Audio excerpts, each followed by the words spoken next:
There are thousands of DOS games. Most of them are terrible. I play one selected at random with a 20-minute time limit and record it live. This is the result. War. War never changes. That's right. Welcome to another Random DOS game show. Today, we're finally doing it. We're playing Fallout. So, you have the option to start the game, go to levels, so there's 10 levels, we'll stick with level 1, and you can select how good you are. Oh, let's see, in training, Bill or Ted, average dude, console jockey, avid gamer, game fanatic, mental giant, C programmer, or rocket scientist, or wonder stud is the top, right?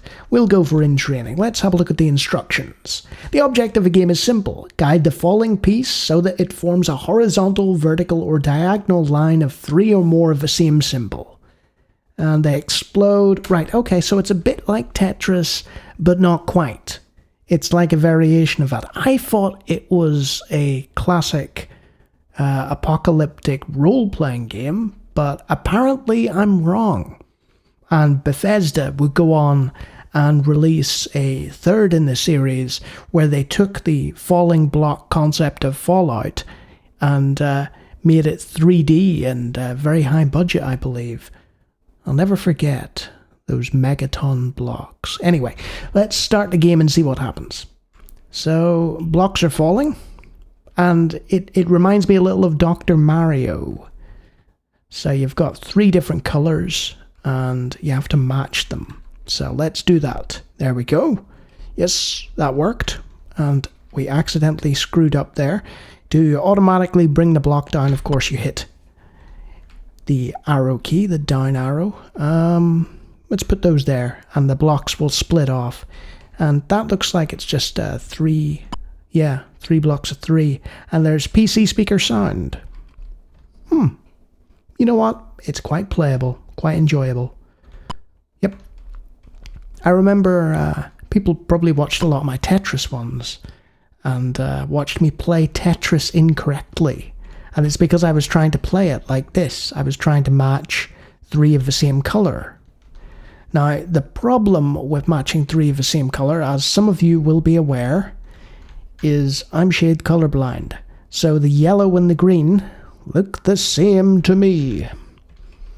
Let's see, now I'm beginning to mess this up on beginner difficulty, which is, embarrassing, but hey, it's actually quite difficult. Now, people rag on streamers a lot. Yeah, I did well there. Maybe I'm not so bad after all. People rag on streamers a lot for, their inability to play games. And for some of them, it's a case of, yes, they're just not very good. And they're casuals and they should give up, etc., etc. But in other cases, it's actually extremely difficult to talk and play a fast-paced puzzle game. So, believe it or not, this is me coming out in support of streamers. Which I didn't think I'd do. Cut them some slack, guys. They're trying their best. Some streamers watch me. I know a few. Why don't you name them, Lonnie, and give them some promotion? Well, Trusteft. He's a streamer, right? There. Free promotion for Trusteft. Isn't that great? He always turns up in my comments and says something. Usually relevant to the video as well. I told him so on Twitter. So yeah, you get the idea with this one. For all... Oh, yes, that sounded good. I tell you what, this is exceedingly satisfying.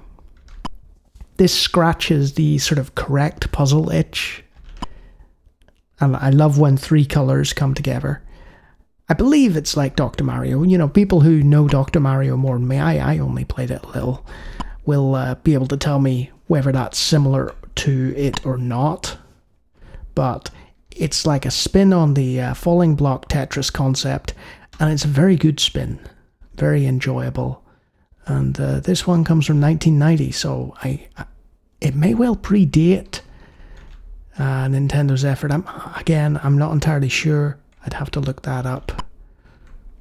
But yeah, Despite the limited sound, I was talking about this, I think it was yesterday, or last week, depending on the release date, about Centipede, about how a game can have like limited graphics and sound and live or die on its gameplay. And because the gameplay is so good and so addictive, oh, listen to that. It just works. Hey, what is that explosive thing? Oh, an exploding barrel. So every so often, you'll get exploding barrels turning up, and they'll make your job a little bit easier. And because we're on beginner level, I can play like a filthy casual. Just relax. So let's do a little diagonal one here. This red should be 3 in a row diagonally. Yes. And the falling blocks, of course, result in other blocks coming into contact with each other, which keeps it down, which is nice. But really, that's all there is to say about it. It's well programmed, it's perfectly playable, and I'm sure there's a million clones of it. But I don't recall coming across this style of falling block puzzle earlier than 1990. So who knows? Maybe this is the original one for all I know. Let's see now. I was going to play this for a few minutes and, die because I'm incompetent or, just straight up colorblind and couldn't get it. But no, I'm just going on. See, all that mass looks the same color to me. So really, it's like not RNG as such, but close to it, because I can't figure out whether it's going to explode and be like, yeah, well done, Lonnie, you got them all right, or whether it's just going to pile up like that. And I think that'll be my undoing. Right, I need to put that there. Diagonal, yeah. But again, nothing happened with them. I'm expecting things to happen that don't. And when they don't, it's like your best laid plans go awry. And the tar is slowly starting to climb here. And the pressure is starting to mount. Yeah, I'll take that one down. And then I'll stick those reds there and get a red there. Yes. And I can imagine on higher levels, this would be like legitimately challenging. You're probably like, well, why are you still playing this? We've seen the concept. We've seen the game. You're meant to sort of, give us a brief overview and then let us decide ourselves whether we want to play it or not. Oh, look at that. Yes. It just, people would call this a casual game nowadays, It's the sort of thing you could have in a second monitor and just randomly play it. But it is very, very satisfying to watch those blocks go down. Look at that. We're in trouble here, so that did not help. I thought that would help, and it didn't. Damn it.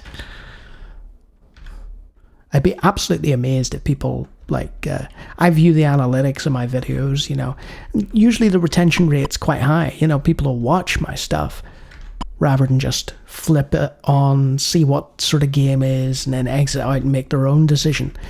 People like, sticking around, and it'll be interesting to see with this Falling Blocks one, because I have a feeling that it's not going to do so well.